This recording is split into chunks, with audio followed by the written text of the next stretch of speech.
알페오의 아들 레위라는 한 사람을 제자로 부르시는 장면으로 시작합니다. 똑같은 사건을 기록하고 있는 마태복음 9장에는 마태복음 제가 2장이라고 써놨네요. 저희 9장인데요. 마태복음 9장에는 그의 이름이 마태라고 되어 있는데요. 마태복음의 저자인 바로 그 마태이지요. 그 당시 이스라엘에는 2개 이상의 이름을 가진 사람들이 많이 있었던 것 같습니다.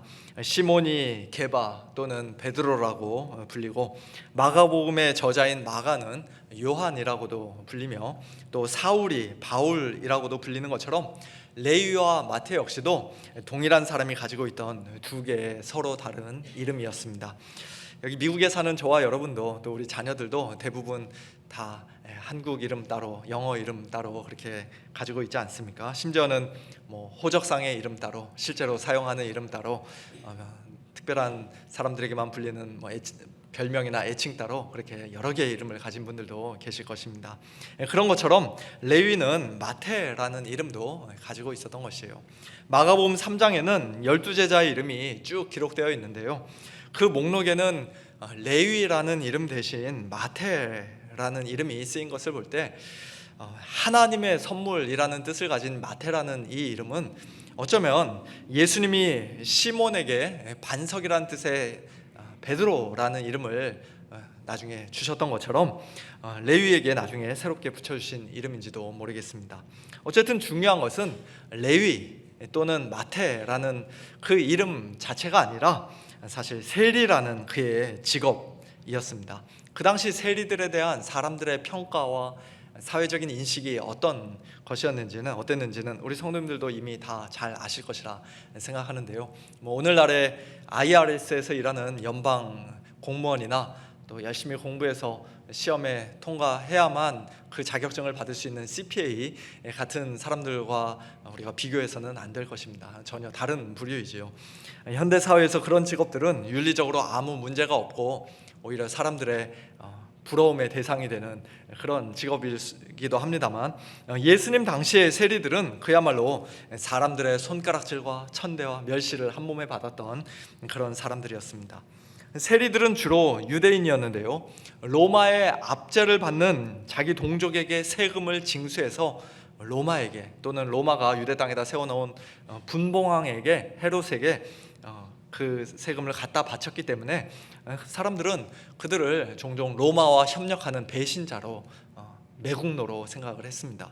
더군다나 그들은 부당하게 많은 세금을 거둔 후 그 차액으로 이익을 챙기는 인마이 포켓하는 그런 경우가 많았었기 때문에 당연히 부패하고 부정직하고 탐욕스러운 사람들로 간주되었고, 유대인들 사이에서 공공연한 미움과 차별을 받았습니다. 그들은 도둑이나 강도와 동급으로 여겨졌고요, 얼마나 신뢰할 수 없었던지 법정의 증인으로 설 수도 없었으며, 심지어는 유대인들의 회당 예배에 참석할 수도 없었습니다. 사람들이 부당한 세금을 피하기 위해 세리들한테 이런저런 변명을 하고 또 거짓말하는 것은, 그것은 하나님 앞에서 죄가 되지 않는다고 그 당시 랍비들이 가르치기까지 했다고 합니다. 특별히 오늘 본문에서 레위는 어업 중심의 상업 활동이 활발한 해변가 마을 가버나움에 세관에 앉아 있었는데요, 그 당시 세관의 업무는 오며 가며 지나가는 사람들에게, 또 배 타고 왔다 갔다 하는 사람들에게 통행세를 받고, 바다에서 물고기를 잡아 시장에 내다 파는 어부들에게는 자리세나 판매세도 걷어들이는 그런 것이었습니다. 자기 땅도 아니고 자기 바다도 아니고 자기 물고기도 아닌데 이런저런 명목으로 세금을 걷어들이니 그런 세리를, 그런 레위를 누가 좋아했겠습니까? 당연히 싫어했을 것입니다. 그런데 그 레위를 예수님께서 지나가다가 보시고는 나를 따르라 말씀하시며 제자로 부르신 것입니다. 장차 하나님 나라의 확장을 위해 땅끝까지 복음이 전파되는 그 일을 위해 레위가 그 당시 다른 사람들보다 돈이 훨씬 더 많은 부자니까, 머리가 좋고 똑똑하니까, 글도 잘 읽고 쓸 줄 아니까, 이런 사람을 제자 삼으면 나중에 나한테 큰 도움이 되겠다, 그런 의도를 가지고 일부러 접근해서 그를 특별히 스카우트하신 것이 아니라, 그 당시 죄인들 중에서 가장 대표적인 죄인이요 가장 큰 죄인이라고 할 수 있는 세리를 찾아가 나를 따르라고 부르신 것이에요. 오늘 본문 마지막 구절인 17절에서 나는 의인을 부르러 온 것이 아니요 죄인을 부르러 왔노라 말씀하신 것처럼 예수님은 죄인 중에 죄인인 세리 레위를 친히 찾아가 불러주셨습니다. 나를 따르라는 예수님의 말씀을 들었을 때 레위가 속으로 무슨 생각을 했었는지 또 어떻게 느꼈을는지 성경에는 기록되어 있지 않습니다만 그가 얼마나 큰 충격을 받고 또 얼마나 감사하고 기뻐했을는지 우리는 충분히 짐작할 수가 있습니다. 마을 사람 모두가 다 욕하고 손가락질하고 경멸의 눈초리로 쳐다보던 자기를 그 당시 가버나움에서 뿐만 아니라 갈릴리 온 지방에서 모르는 사람이 없을 정도로 이미 유명 인사가 되신 예수님이 친히 찾아오셔서 제자 삼아 주셨으니 얼마나 기쁘고 감사했겠습니까? 상상조차 할 수 없는 일이 자기 인생에 지금 벌어진 것입니다. 레위가 이전에 예수님을 개인적으로 만났는지 만나본 적이 있었는지 없었는지 우리가 알 수는 없습니다만 예수님에 대한 소문은 아마 레위 역시도 이미 많이 들어서 잘 알고 있었을 것입니다. 어쩌면 예수님이 하시는 말씀을 자기 귀로 직접 듣고 또 예수님이 행하시는 놀라운 기적을 자기 눈으로 본 적이 있었을는지도 모르겠습니다.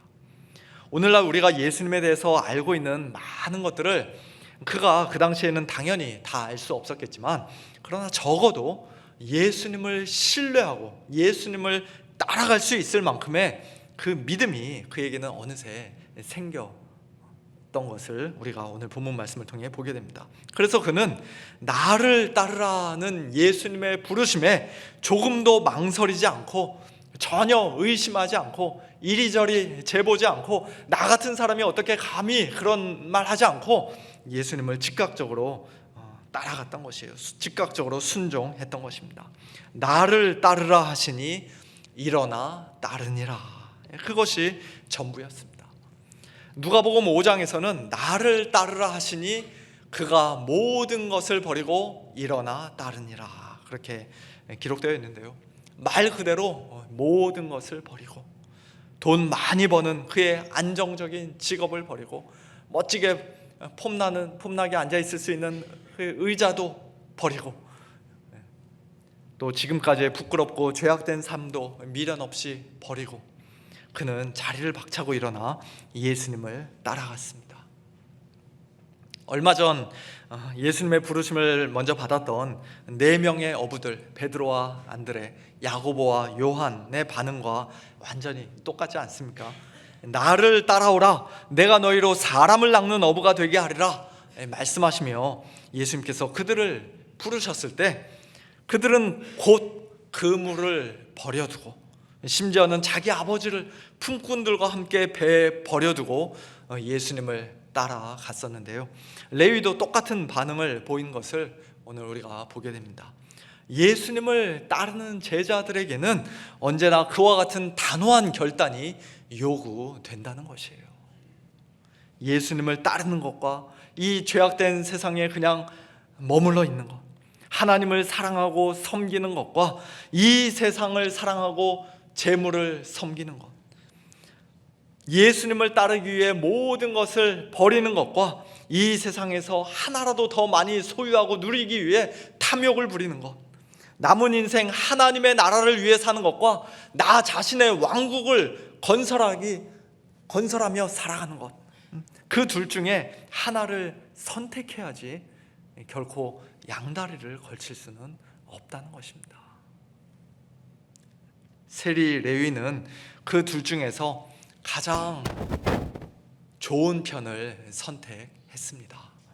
그가 인간적으로 착하거나 똑똑해서 좋은 편을 선택했던 것이 아니라 나 같은 죄인을 먼저 찾아와 주시고 나를 친히 불러주시고 나를 제자 삼아 주신 예수님의 그 놀라운 사랑과 은혜에 감격해서 너무 감사해서 예수님을 선택하지 않고는, 즉 모든 것을 버리고 일어나 예수님을 따라가지 않고는 다른 길이 없었던 것이에요. 그리고 그것이 바로 오늘 저와 여러분이 이 자리에 나와 앉아있는 이유인 줄로 믿습니다. 우리가 예수님을 먼저 찾아가서 나 좀 제발 제자 삼아달라고 그렇게 애걸복걸해서 예수님의 제자가 된 것이 아니라, 이제부터는 예수님을 내가 잘 따르겠노라고 그렇게 스스로 결단해서 우리가 크리스찬이 된 것이 아니라, 예수님께서 우리를 먼저 찾아와 주시고 불러주시고 구원해 주셨기에 그 은혜에 너무 감사해서 우리 역시도 이제 주님을 따르며 한평생 주님만을 섬기겠노라 결단하는 복된 성도들이 된 줄로 믿습니다. 예수님의 부르심을 받은 레위가 얼마나 기쁘고 감사했던지 그는 예수님과 제자들을 자기 집으로 초대해서 맛있는 식사를 대접했습니다. 오늘 본문 15절에는 예수님이 그의 집에 앉아 잡수셨다라고만 기록되어 있습니다만, 누가복음에는 레위가 예수를 위하여 자기 집에서 큰 잔치를 했다라고 좀 더 자세하게 기록하고 있습니다. 그런데 그 잔치석상에는 예수님을 따르는 많은 사람들이, 특별히 세리들과 죄인들이 함께 앉아 있었습니다. 예수님의 제자가 된 레위가 자기 친구들을, 자기가 평소에 잘 알고 있던 사람들을 그 잔치에 초대했는지도 모르겠습니다. 자기 집으로 불러서 같이 우리 함께 먹자, 예수님을 내가 모시고 식사를 하려고 하는데 너희들도 같이 와라, 그렇게 불렀는지 모르겠습니다. 여기서 죄인들이라는 말은 하나님의 말씀과는 아무 상관없이 사는 사람들, 경건하지 않은 사람들, 오히려 이런저런 죄를 늘상 지으며 사는 그런 사람들을 가리키는 말인데요, 대표적으로는 역시 세리와 창녀 같은 사람들이라고 할 수 있을 것입니다. 그 당시 바리새인의 서기관들과 같은 종교 지도자들, 경건한 유대인들의 관점에서 볼 때 세리와 죄인들은 마치 이방인과 똑같이 부정한 자들이었기 때문에 그런 자들과 어떤 식으로든지 접촉하는 사람은, 더군다나 그들과 함께 앉아 식사하는 사람은 당연히 부정해질 수밖에 없었습니다. 그러니 그들 눈에는 예수님이 너무나 이상하게 보였던 것이에요. 도저히 이해할 수가 없었던 것입니다. 세리를 찾아가서 자기 제자로 삼은 것만 해도 자기들의 상식으로는 도저히 이해할 수 없는 일이었는데, 그 세리의 집에 아무 거리낌 없이 걸어 들어가고 한술 더 떠 거기에 온 많은 세리와 죄인들과 함께 한 상에 앉아 식사까지 하는 예수님의 그 모습은 그들이 보기에 하나님의 말씀을 가르치는 랍비가 아니라, 하나님으로부터 온 선지자가 아니라 영락없는 이단자요, 사기꾼이요, 죄인이었던 것입니다. 그래서 그들은 불만스러운 목소리로, 비난조로 제자들에게 말합니다. 어찌하여 세리 및 죄인들과 함께 먹는가? 우리말 성경에는 주어가 없이 번역되어 있는데요, 지금 그들은 제자들을 비난하는 것이 아니라 예수님을 비난하고 있는 것이에요. 어찌하여 그는, 너희 선생인 예수는 세리 및 죄인들과 함께 먹는가? 부끄럽지도 않은가? 창피하지도 않은가? 그렇게 비난하는 것입니다. 얼마 전에 예수님이 중풍병자에게 죄사함을 선포하셨을 때는 그 자리에 있던 서기관들이 차마 입 밖으로 말을 꺼내지 못하고 그저 속으로만 신성모독이로다 그렇게 생각했었는데요, 오늘은 조금 담대해져서 바리새인의 서기관들이 입을 열어 예수님을 비난합니다. 하지만 아직까지는 예수님께 직접 말하지 못하고 제자들에게 말했는데요, 이제 곧 얼마 지나지 않아 그들은 더욱 담대해져서 예수님께 직접 대놓고 비난의 말을 하고 한 걸음 더 나아가 예수님을 죽이려고까지 계획하며 결국에는 예수님을 정말로 죽이게 되는 것을 우리는 성경 말씀을 통해 보게 됩니다. 그들의 마음이 계속해서 점점 더 완악해지고 강팍해지는 것이에요. 예수님으로부터, 하나님의 나라로부터 점점 더 멀어지는 것입니다. 예수님을 따르지 않으면 사람들이 중립지대에 그냥 가만히 머물러 있는 것이 아니라 실제로는 예수님을 대적하게 되고 예수님으로부터 더욱더 멀어지게 된다는 것을 우리는 이들의 모습을 통해서도 또 보게 됩니다.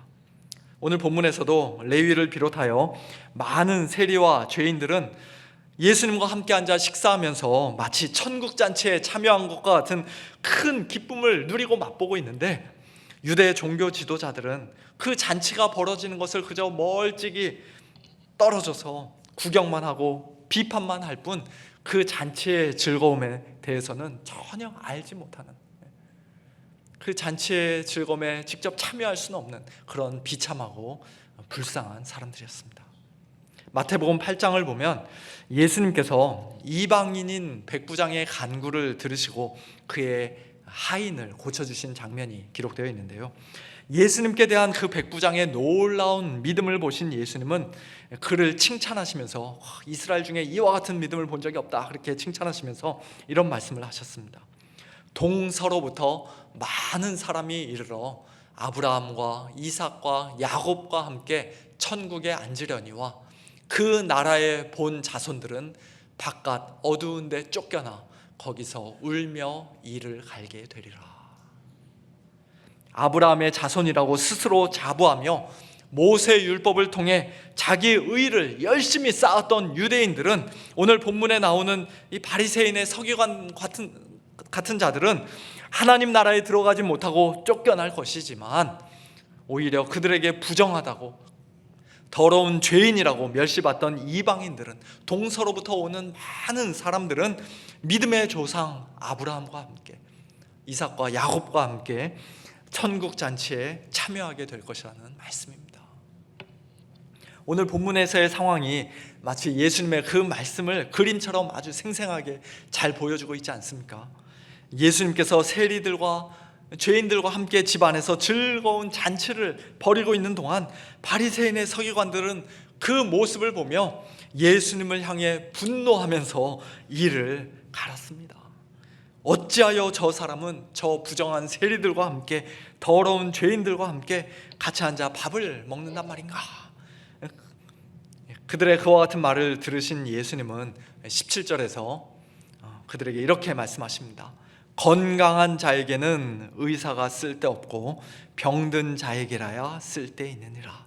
나는 의인을 부르러 온 것이 아니요 죄인을 부르러 왔노라. 누가복음 5장에서는 내가 의인을 부르러 온 것이 아니요 죄인을 불러 회개시키러 왔노라 말씀합니다.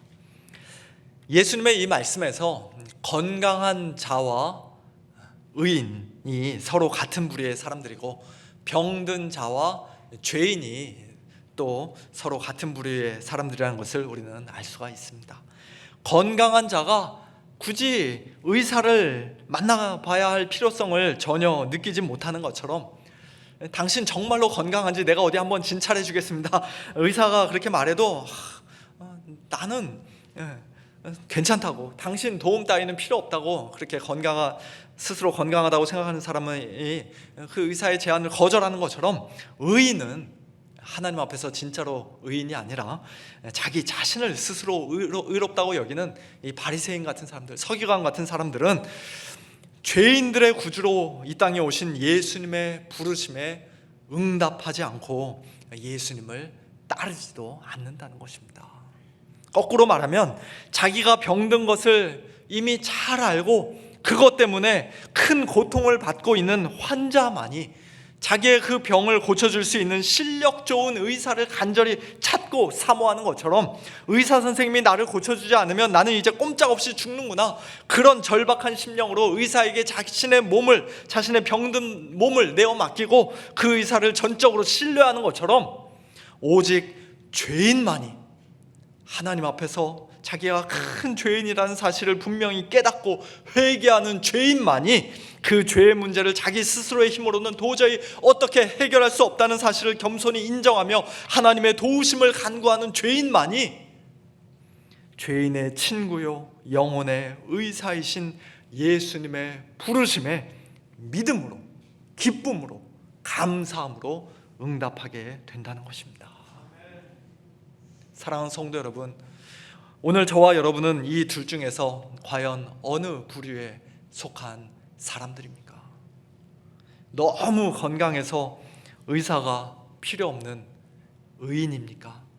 아니면 의사의 도움이 절대적으로 필요한 중환자임을 겸손히 인정하며 오직 주님께만 소망을 두는 죄인입니까? 예수님은 의인이 아니라 죄인을 부르러 이 땅에 오셨습니다. 엄밀히 말하면 이 세상에 사실 죄인이 아닌 사람은 단 한 사람도 없습니다만, 그래서 모든 사람이 다 예수님을 만나 죄와 사망의 질병을 고침받고 하나님 앞에서 의롭다함을 받아야만 비로소 천국에 들어갈 수 있는 그런 환자요, 죄인들입니다만, 그러나 자기는 건강하다고 의인이라고 철석같이 믿으며 끝까지 자기 의를 고집하는 사람은 예수님의 부르심에 결코 참된 회개와 믿음으로 반응하지 않습니다. 반응할 수도 없습니다. 그런 면에서 볼 때 가장 거룩하신 하나님 앞에서 내가 심판받아 마땅한 구제불능 죄인이요 무서운 불치병에 걸린 환자라는 사실을 깨닫게 된 것, 그 자체가 이미 하나님의 은혜인 것이에요. 그런 환자들에게는, 죄인들에게는 예수님이 내미시는 구원의 손길이 눈에 선명하게 보입니다. 나를 따르라 말씀하시는 예수님의 자비로운 음성이 귀에 똑똑히 들립니다.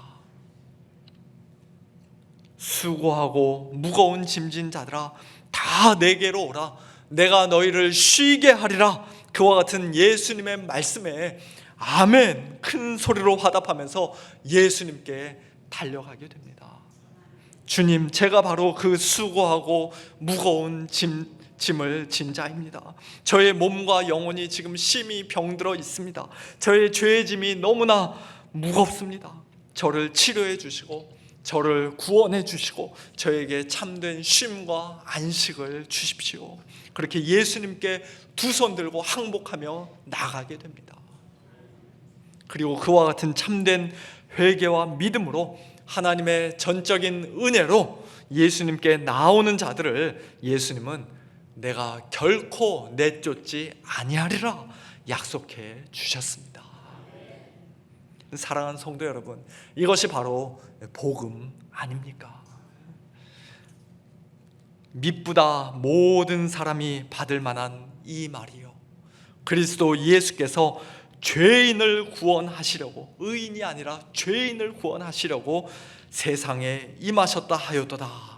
디모데전서 1장에서 사도 바울이 큰 소리로 외쳤던 것처럼 죄인 중에 괴수인 나 같은 사람도 주님께서 구원해 주셨노라고 그가 감격하고 기뻐했던 것처럼 오늘 저와 여러분에게도 죄인의 친구요 영혼의 의사이신 예수님께서 우리를 구원하시기 위해, 나 같은 죄인을 구원하시기 위해 2000년 전 이 땅에 오셨고 십자가에 못 박혀 죽으셨으며 사흘 만에 부활하셨다는 이 복음이 가장 기쁘고 가장 감사하고 가장 감격스러운 소식인 줄로 믿습니다.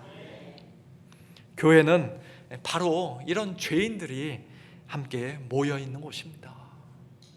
누가 더 잘났나 서로 뽐내고 자랑하는 건강한 자들, 의인들의 모임이 아니라 나는 예수님의 구원이 절대적으로 필요한 죄인입니다.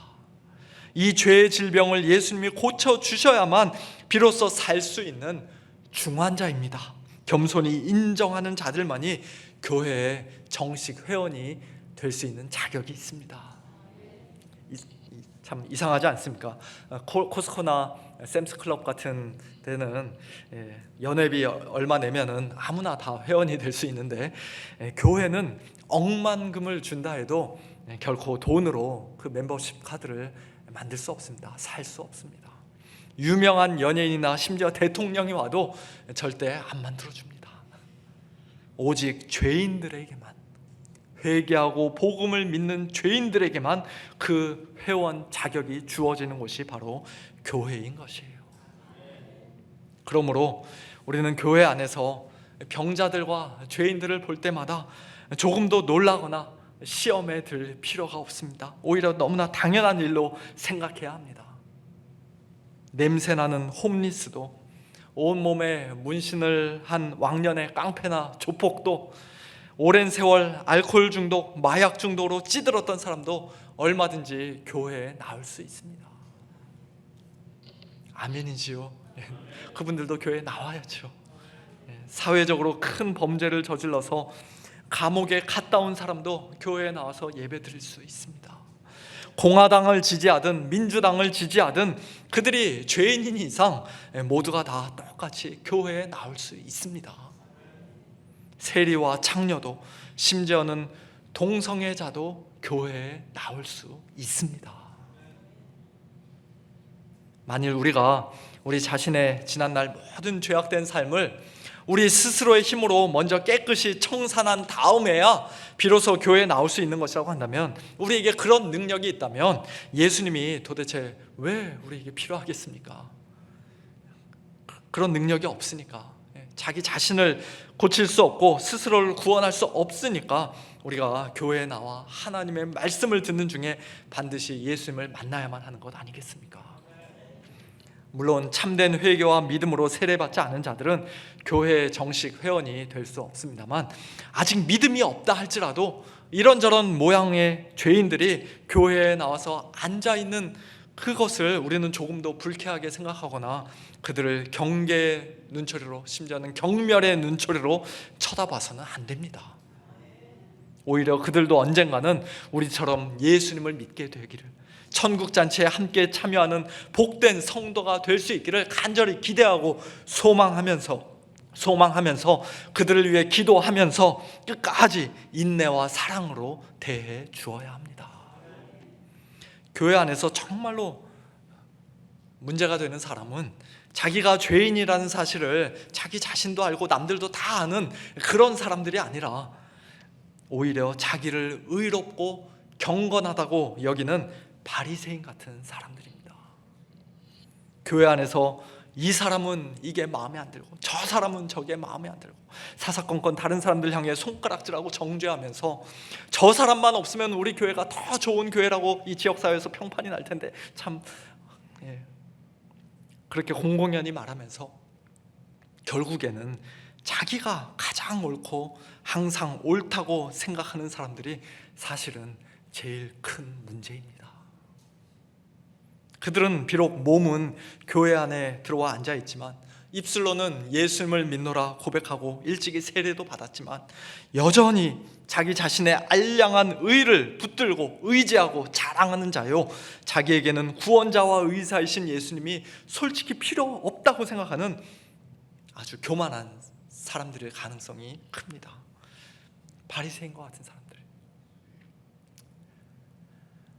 사실 우리가 또 그 말을 하면서 다른 누구를 떠올릴 필요는 없습니다. 우리 안에 다 그런 바리새인이 하나씩 숨어 있지 않습니까? 순간순간 튀어나오지 않습니까? 그런 생각들이.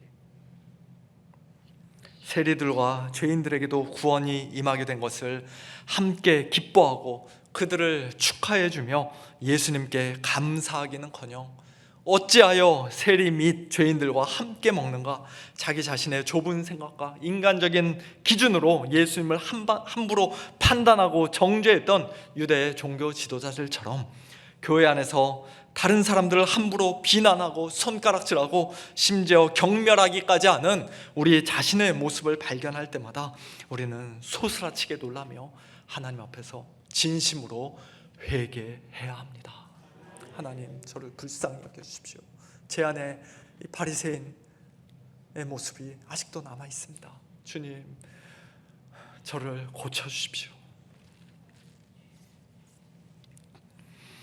죄인의 친구요 영혼의 의사로 이 땅에 오신 예수님을 참되게 믿고 따르는 성도들답게, 주님의 제자들답게, 우리 교회에서 함께 예배드리는 모든 분들을 사랑으로 감싸 안으며 더 나아가 교회 바깥에 있는 이 세상 사람들에게도 적극적으로 찾아가 예수님의 사랑을 전하고 또 하나님 나라의 복음을 담대히 증거하는 복된 저와 여러분, 우리 모두가 될 수 있기를 예수님의 이름으로 축원합니다.